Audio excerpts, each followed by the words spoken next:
नमस्कार दोस्तों, आदाब, सत श्री अकाल। कैसे हैं आपके हालचाल? आई होप आप सभी बहुत अच्छी तरीके से अपनी तैयारी कर रहे होंगे। आज का सेशन में हम लोग देखने वाले हैं बहुत इंपॉर्टेंट चीज कि भाई जो सीयूईटी 2024 का एग्जाम है उसके इंग्लिश का सिलेबस क्या होने वाला है। हालांकि आप लोग जानते होंगे, लेकिन कुछ ऐसी चीजें हैं जो आपको जान लेनी चाहिए, क्योंकि जो एनटीए है उसने कुछ खास नहीं दिखा दिया है आपको, लेकिन आज के सेशन में हम हर एक चीज जानेंगे। तो आप सभी का स्वागत करता हूं मैं, आपका इंग्लिश मेंटोर आदित्य भैया। अब करते हैं शुरुआत सेशन की विदाउट एनी डिले। देखिए भाई साहब, आज हम बात करेंगे किसकी? Syllabus and preparation strategy of CUET 2024 of English. हम सभी जानते हैं सन 2022 में जब ये पेपर हुआ तो 9 लाख से 9.5 लाख लोगों ने पेपर दिया। उसके बाद अगले ही साल ये संख्या बढ़कर के 19 लाख हो गई और इस बार उम्मीद की जा रही है लगभग 23 लाख बच्चे पेपर देंगे। और उनमें से भी जो मेजोरिटी है, हम सभी को पता है लैंग्वेज सभी को लेनी पड़ती है, जो मेजोरिटी लैंग्वेज ऑप्ट करती है वो लैंग्वेज होती है इंग्लिश। तो आप भी अगर इंग्लिश लेना चाहते हैं, देखिए मैं आपको कंपल्सन नहीं आपके ऊपर क्रिएट करना चाहता हूं। आप सभी जानते हैं कि अगर आपको कुछ स्पेसिफिक नहीं करना है हिंदी के फील्ड में तो फिर आपके लिए इंग्लिश ही बेहतर साधन होगा, क्योंकि आपके इंटरव्यूज होंगे। आप अगर कोई गवर्नमेंट जॉब की तैयारी करना चाहते हैं, आप बीटेक करना चाहते हैं, किसी भी स्ट्रीम में जाना चाहते हैं, English will going to be the best language जो आप ऑप्ट कर सकते हैं। ठीक है ना? तो सबसे पहले हम लोग देख लेते हैं क्या, सबसे पहले इसको शुरुआत में ही हम देखते हैं कि भैया इसका सिलेबस रहने क्या वाला है। क्या सिलेबस है जो एनटीए ने दिया है, नेशनल टेस्टिंग एजेंसी। अभी मैं आपको बताऊंगा और उसके बाद मैं आपको उसको डिस्क्रिप्टिव करके बताऊंगा, डिस्क्राइब करूंगा कि क्या क्या किस चीज से पूछा जाएगा, क्योंकि पिछले साल जितनी चीजें लिखी नहीं उससे कहीं ज्यादा चीजें बेटा इससे निकल करके आती हैं। तो द वेरी फर्स्ट थिंग जो हमें दी गई है सिलेबस में वो है रीडिंग कॉम्प्रिहेंशन। अब हम सभी जानते हैं, आप सभी क्लास 12 पास करके ही आगे जा रहे हैं। रीडिंग कॉम्प्रिहेंशन आप सभी ने पढ़ा है। हम जानते हैं आपके रीडिंग सेक्शन में 22 मार्क्स का पेपर भी होता है क्लास 12 में, जिसमें 12 मार्क्स का सबसे पहला आता है डिस्क्रिप्टिव टाइप का, फैक्चुअल टाइप का फिर आता है 10 नंबर का। तो उसी तरीके से यहां पर भी आपको मिल जाता है एक पैसेज, फैक्चुअल, नैरेटिव या फिर लिटरेरी। मैंने एक बोला, इसका मतलब ये नहीं कि एक ही आता है, लगभग 3 से 4 आ जाते हैं, कभी कभी 5 भी आ जाते हैं। ठीक है ना? तो रीडिंग कॉम्प्रिहेंशन में आपको देखने को मिलेंगे इस तरीके के कॉम्प्रिहेंशन, जिनकी वर्ड लिमिट जो है 300 टू 350 रहेगी, उससे ज्यादा नहीं रहेगी, क्योंकि नंबर ऑफ क्वेश्चंस ज्यादा होने वाले हैं। उसके बाद बात करें तो वर्बल एबिलिटी है आपके लिए। मैं आपको अभी एक एक चीज डिस्क्राइब करूंगा, जस्ट स्टे कनेक्टेड। उसके बाद आपको देखने को मिलेगा इसमें रीअरेंजिंग द पार्ट्स, जिसे आप डिफेंस की तैयारी अगर आप कर रहे हैं क्लास 12 के बाद से ही, या किसी और अच्छे एग्जाम की तैयारी कर रहे हैं, तो आप उसे क्या बोलते हैं? रीअरेंजमेंट ऑफ द सेंटेंस, या फिर पीक्यूआरएस, है ना? इस तरीके के नामों से बुलाया जाता है। पैरा जंबल, वही वाले क्वेश्चंस होते हैं। ठीक है? क्वेश्चन नंबर 4 की बात करते हैं जो हमारे पास है। क्वेश्चन नहीं, जो आपका चौथा टॉपिक है वो है चूजिंग द करेक्ट वर्ड, कि कौन सा करेक्ट वर्ड होगा। आपके पास कई तरह के क्वेश्चंस आएंगे, अभी दिखाऊंगा मैं आपको। और क्या रहेगा? Synonyms and antonyms and at last vocabulary. अब आप ये सोचो, जब सिनोनिम एंड एंटोनिम्स लिख दिया था तो उसके बाद वोकैबुलरी क्यों लिखा? इसका मतलब अब वो वोकैबुलरी में डीप जाने की कोशिश करेंगे, सिर्फ सिनोनिम एंटोनिम तक नहीं रुकेंगे, ओडब्ल्यूएस में जाएंगे, कंफ्यूजिंग वर्ड्स में जाएंगे, होमोफोन्स में जाएंगे, सब कुछ जानने को मिलेगा, घबराओ नहीं। अब बेटा एक एक करके बात करते हैं थोड़ा सा डिटेल में, कि आखिरकार सबसे पहले बात करते हैं रीडिंग कॉम्प्रिहेंशन की। रीडिंग कॉम्प्रिहेंशन के लिए सबसे बड़ी बात, सबसे मेन बात यह है कि जो इसकी वर्ड लिमिट होने वाली है 300 से 350। क्यों इंपॉर्टेंट है भैया हमारे लिए जानना? ये इसलिए इंपॉर्टेंट है ताकि आप माइंड मेकअप कर सको कि बहुत ज्यादा कठिन नहीं है, it can be chased, right? अब देखिए 2-3 तरीके के आते हैं, एक आपका फैक्चुअल आएगा, एक नैरेटिव आएगा, एक लिटरेरी आएगा। देखो फैक्चुअल आराम से हो जाता है, लिटरेरी भी आराम से हो जाता है, थोड़ा नैरेटिव में प्रॉब्लम आती है। लेकिन आप जब यहां पर मेरे साथ क्वेश्चंस कर रहे होंगे, जो मैं आपको टेक्निक्स बताऊंगा इस कॉम्प्रिहेंशन को सॉल्व करने की, वो टेक्निक्स आपकी पूरी लाइफ काम आने वाले हैं, भले ही आप बैंक का एग्जाम क्यों ना देने जाएं। बहुत बेसिक टेक्निक्स हैं, लेकिन आप लोग लैग करते हो और ज्यादा टाइम लगाते हो और बाद में पैनिक कर जाते हो। ठीक है ना? आगे बढ़ते हैं। Verbal ability. वर्बल एबिलिटी में आप देखिए पोएटिक डिवाइसेस आपको देखने को मिलेंगे, इनको आप फिगर ऑफ स्पीच भी बोलते हो, जैसे कि सिमली, मेटाफर। अब फॉर एन एग्जांपल, अभी एक गाना है, तू रंग शरबतों का मैं मीठे घाट का पानी। अब एक ये गाना अगर है तो यहां पर साफ साफ मेटाफर यूज हो रहा है। आपने देखा होगा बचपने में ग्लूकॉन डी का एक ऐड आता था जिसमें दिखाता कि सूर्य जो होता था वो बच्चों की एनर्जी चूस रहा होता, ऐसे करके। क्या है यहां पर? पर्सोनिफिकेशन है। तो इसी तरीके कुछ क्वेश्चंस आपसे पूछे जाते हैं। क्वेश्चन जो पूछे गए थे 2023 में, उनमें अधिकतर ऑक्सीमोरन था, आपका ओनोमोटोपिया था, हाइपरबोली था और मेटाफर था। ज्यादा कठिन नहीं पूछे गए, पन नहीं पूछा गया, अपॉस्ट्रोफी नहीं पूछा गया, यूफेमिज्म नहीं पूछा गया, सिंपल क्वेश्चंस पूछे गए। लेकिन आप ये नहीं कह सकते कि इस बार भी सिंपल आएगा। यू कैन नॉट एक्सपेक्ट कि इस बार पेपर का लेवल क्या होने वाला है। ठीक है ना? और आपको देखने को मिलेगी एनालॉजी। बहुत सारे बच्चे इससे डरते हैं। एनालॉजी क्या है? Analogy is basically assertion reason questions होते हैं। इसमें कई तरीके के रिलेशंस होते हैं, उन्हीं को आपको डिफाइन करके वहां देना होता है। ज्यादा क्वेश्चंस नहीं आते हैं, थोड़े ही आते हैं, लेकिन आपको दिमाग को थोड़ा सा हिला देते हैं ना, थोड़ा सा टॉपसी टर्वी सिचुएशन बना देते हैं। यहां पर है थोड़ा सा, अगर रीजनिंग का ज्ञान होगा ना तो खेल जाओगे, कोई समस्या वाली बात नहीं है। आगे पार्ट्स ऑफ स्पीच। अब देखिए पार्ट्स ऑफ स्पीच बोला नहीं गया है उसमें स्पेसिफिकली, लेकिन पार्ट्स ऑफ स्पीच से क्वेश्चन आए, उससे में पूछा गया है भैया पार्ट्स ऑफ स्पीच बताओ। अब पार्ट्स ऑफ स्पीच क्या होते हैं बेटा, आप सभी जानते हैं कि कोई भी अगर सेंटेंस है उसी को आप स्पीच बोल लो, उसी को आप स्टेटमेंट बोल दो, है ना। जब हम पार्ट्स ऑफ स्पीच पढ़ने चलते हैं ना, पहले स्पीच जान लो स्पीच क्या होती है, फिर तो आप पार्ट्स पढ़ ही लोगे। तो पार्ट्स ऑफ स्पीच यानी कि पार्ट्स ऑफ सेंटेंस या फिर पार्ट्स ऑफ स्टेटमेंट क्या हो सकते हैं, noun, pronoun, verb, adjective, adverb, preposition, conjunction and interjection. कुल मिलाकर के 8 होते हैं। किसी के दिमाग में आ रहा होगा आर्टिकल का नाम नहीं लिया भैया आपने, बेटा आर्टिकल जो है वो एडजेक्टिव का ही पार्ट है, अलग से नहीं है। जो ए एन द आर्टिकल आप पढ़ते हो एडजेक्टिव का ही एक पार्ट होता है, तो उसके लिए आपको परेशान होने की आवश्यकता नहीं है। बढ़ते हैं आगे।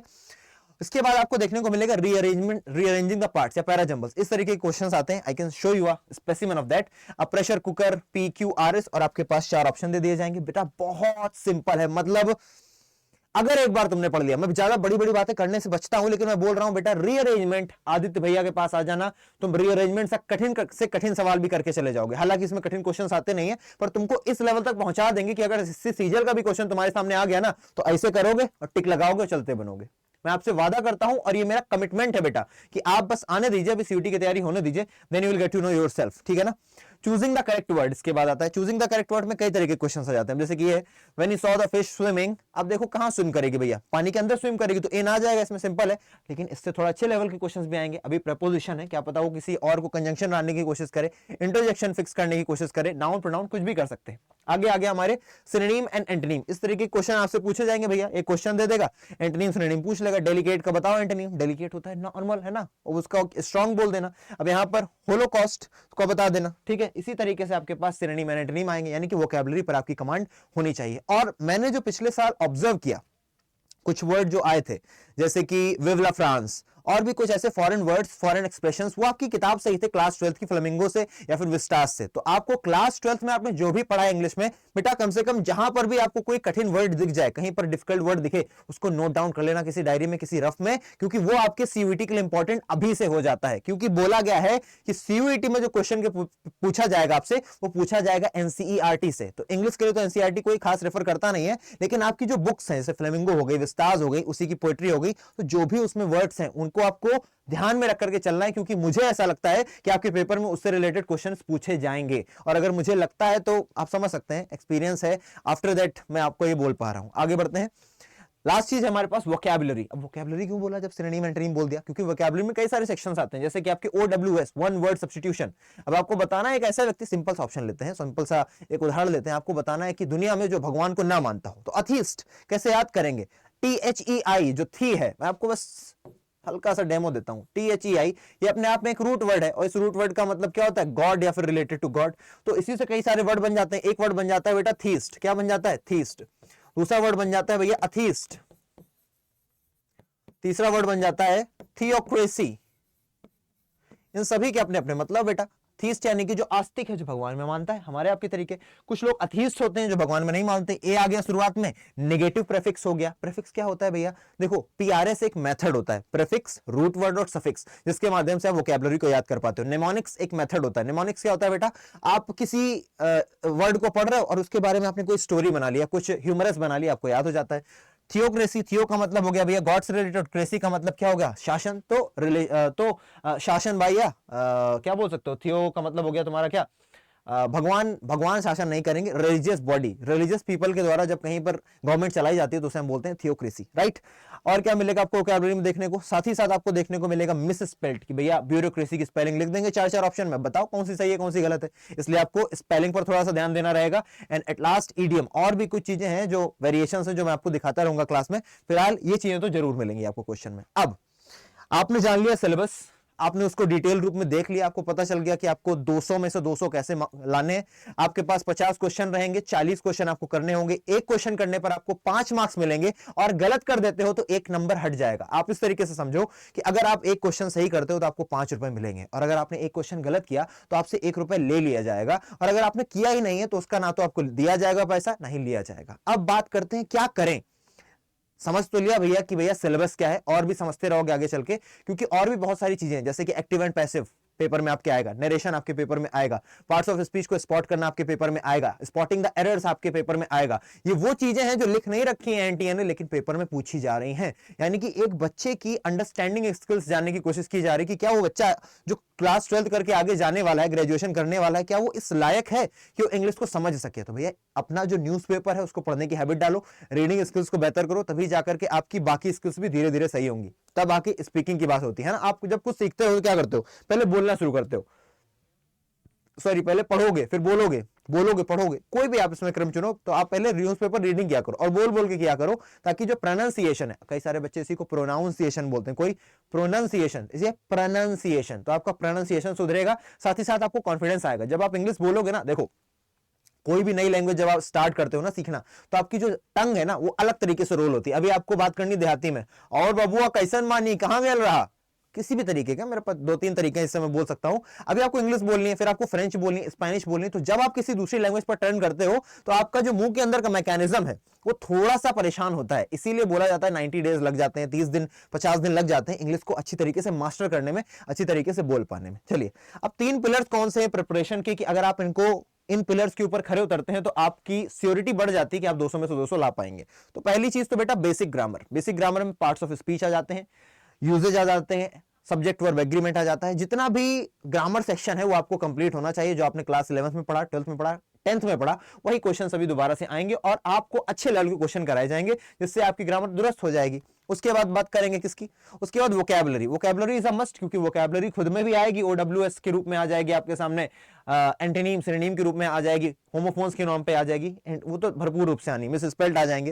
एंड एट लास्ट बेटा रिवीजन। आप जितना भी पढ़ रहे हो, अगर आप उसे रिवाइज नहीं कर पा रहे हो तो आप आगे नहीं बढ़ रहे हो, बल्कि अपने आप को पीछे की तरफ पुश कर रहे हो। तो अगर आपको आगे बढ़ना है ना, जैसे आपने हवाई जहाज देखा होगा, हवाई जहाज आगे जाता है, उसकी पूंछ छूटती जाती है, आगे आगे आगे चले जाता है वो, और उसकी पूंछ छूटती जाती है। तो आप ऐसा ना करें, आप जब आगे बढ़ रहे हैं तो आगे की ओर ही बढ़ें, ताकि रिवाइज भी करते हैं, जो पीछे का है आपका वो भी आपके दिमाग में रहे।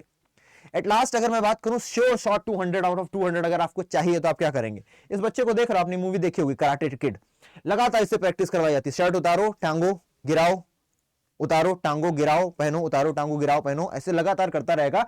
यानी कि बेटा प्रैक्टिस इज द की, मैंने लिख भी रखा है, प्रैक्टिस प्रैक्टिस एंड प्रैक्टिस। और जब प्रैक्टिस प्रैक्टिस प्रैक्टिस खेल लेना, उसके बाद आप बात करना बेटा पीवाईक्यू बेस्ड अप्रोच। भैया प्रीवियस ईयर क्वेश्चंस ढेरों हैं मेरे पास, मैं आपको करवाऊंगा, और आपको अपने आप से मॉक देने, ये वो चीज होने वाली जो आपको इंग्लिश में सफलता दिलाएगी, और कुछ नहीं, कोई दोगलेबाजी नहीं, कोई बेटा कोई डंडा फट्टा बल्ली करके आप आगे नहीं बढ़ पाओगे। फट्टा बल्ली तुम नहीं समझोगे, डिफेंस वाले बच्चे समझ पाएंगे, कोई बात नहीं है ना। कोई भी मतलब कि शॉर्टकट नहीं चलेगा, आपको ये तरीका अपनाना पड़ेगा। पीवाईक्यूज तो बेटा भगवान है किसी भी चीज के लिए, ठीक है। तो आई थिंक आपको बात क्लियर हो गई होगी यहां तक, और अगर बात क्लियर हो गई और आप चाहते हो कि आपकी जो तैयारी हो एक नेक्स्ट लेवल पर जाए और आप बढ़िया तरीके से दुर्राटे काट सको एग्जाम्स में, तो एक बहुत ही इंपॉर्टेंट बात मैं आपको बता रहा हूं कि अगर आप अड्डा 24/7 पर जाएंगे, पहली बात तो बेटा आपके पास ऐप होना चाहिए, ताकि आप फ्री का जो कंटेंट हो वो अवेल कर सको, और साथ ही साथ आप अगर आपको कोई कोर्स परचेज करना है तो आप ले सको। और उसके लिए आपको मैं कोड भी बता रहा हूं बेटा, S743, इस कोड पर आपको मैक्सिमम डिस्काउंट मिलेगा,